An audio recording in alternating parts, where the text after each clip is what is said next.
So let's have a quick little video on the degree of usability in 3 of the applications in the Sony Ericsson Xperia Ray phone. This phone is based a lot on the Sony Ericsson Xperia Arc phone, which means that I'll probably do a lot of comparisons, that I will probably refer a lot and say, well, just as the Xperia Arc, this phone, blah blah blah blah blah.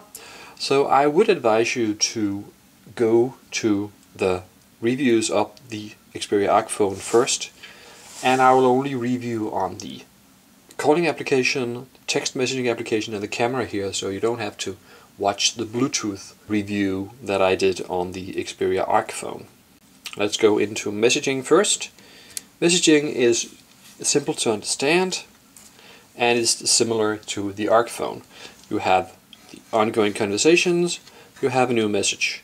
If you go into a conversation, you'll see your own conversations over here, your own parts of the conversation, and your conversation partners' messages over here.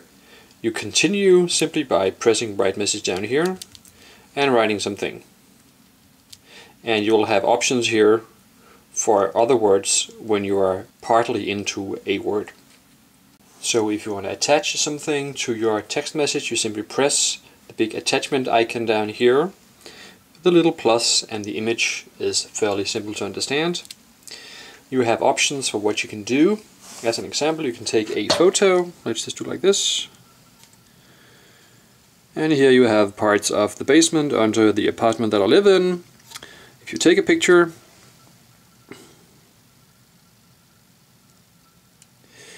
the picture will be reformatted so it'll fit a multimedia message. You have the image down here and you can write some kind of text, blah blah blah blah blah. Now if you don't want this image, you can simply press the cross up here, the deletion cross, or whatever you want to call it, and there you are. Your message is now no longer a multimedia message. So text messaging, simple, straightforward, pretty simple to use, nicely designed. Nothing much to say other than great design. They are Sony Ericsson designers. Now let's go into contacts. Contacts are displayed in a long list. I go straight into the list and I can see where I am if I start swiping the interface, because I have the letter up here. I can also press out here directly in the long list of letters out here if I want to go directly to, let's say, the C or go to the K or something. I've got favorites down here, none of those, but I get the options for adding one, and I really love this thing when manufacturers and designers do this thing where it says there's no contact here, there's no content here, but you can add content like this. I have seen other phones where I could go into favorites and the phone will just state no favorites yet. Well, thank you. How do I get a favorite? Here I'm told exactly what to do. Thank you for that. Now if I call one of my contacts, which in this case will be my voicemail, I'll have these options. I can send a message, I can add it to my favorite, I can edit, and I can call it down here. It's pretty easy to understand what to do. Send message, add favorite. Well, it doesn't say add favorite, but it's not too difficult. And then edit obviously is fairly simple to understand. But I've actually used this phone as well as the Sony Ericsson Xperia Arc phone, and I often look at this screen and think, well, what am I supposed to do if I should call? And what I should do is that I should tap the number here. But why isn't it designed in a manner where we have a button here with call number on it or something, as easy to understand as send message and edit and everything? This is not as easy as I would expect. Well, if you call something, it's fairly simple again. You have that big silhouette here just for the fun of it. You can turn on the speaker. This is in Danish, so you won't get it, but it's okay. And you'll have a nice green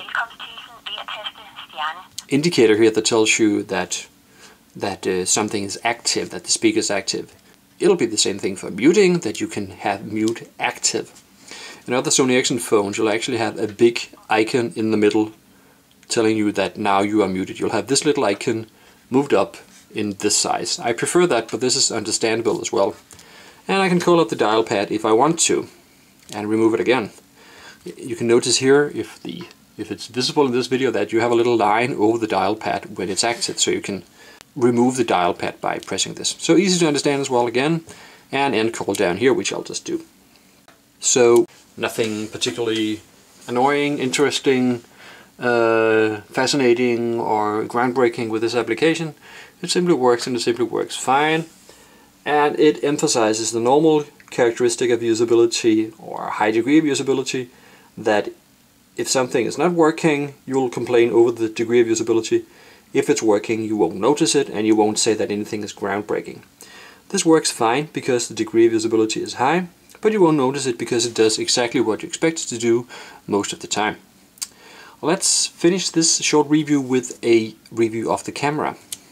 Now, as with the text messaging and the calling contacts applications, the camera is also very similar to what goes on the Sony Ericsson Xperia Arc phone, so please go and see the review there. But let's go through it quickly. You'll find camera under menu, camera here. And as you can see, I have a concrete floor in the basement below my apartment. Woohoo! Now, one of the things that I've noticed and complained a lot about in the Sony Ericsson Xperia Arc phone was that it was difficult to figure out where your gallery was, how to go to your gallery.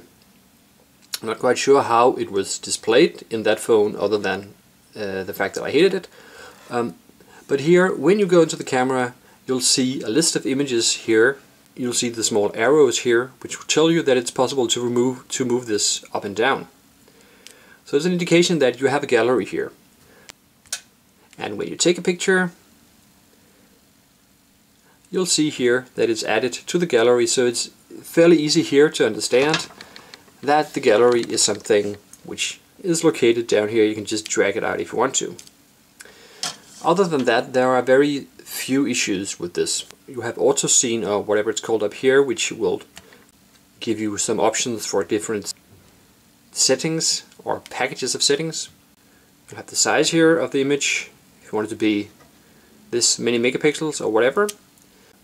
Because this phone has two cameras, one on the front of the phone, one on the back, you'll have the options for switching those around.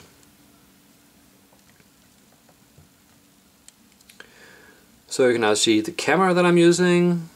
Exciting. And back again. You'll have self-timer here. You do have more settings here if you drag them out. Settings which changes if you change to the other camera, because it's smaller and have other options.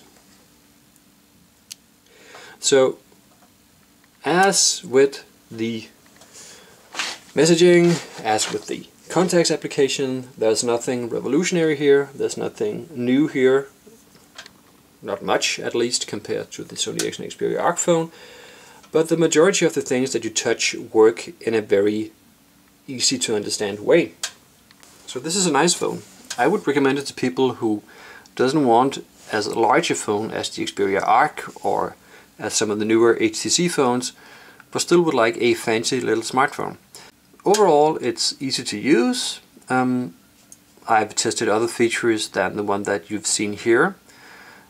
And on a 10 scale, I would rate it at 8 out of 10, as I did with the Xperia Arc phone.